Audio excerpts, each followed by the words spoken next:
একটি গাজর, নীরব কিন্তু শক্তিশালী।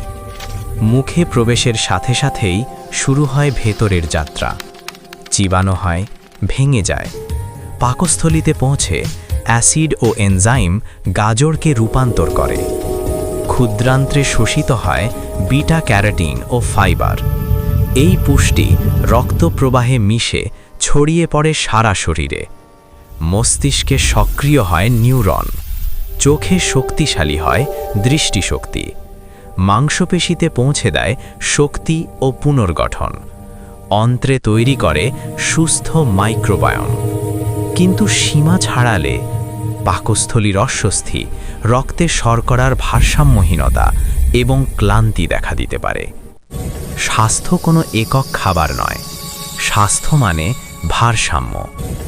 গাজর যখন সঠিক পরিমাণে, তখনই শরীর কাজ করে নিখুঁত সমন্বয়ে।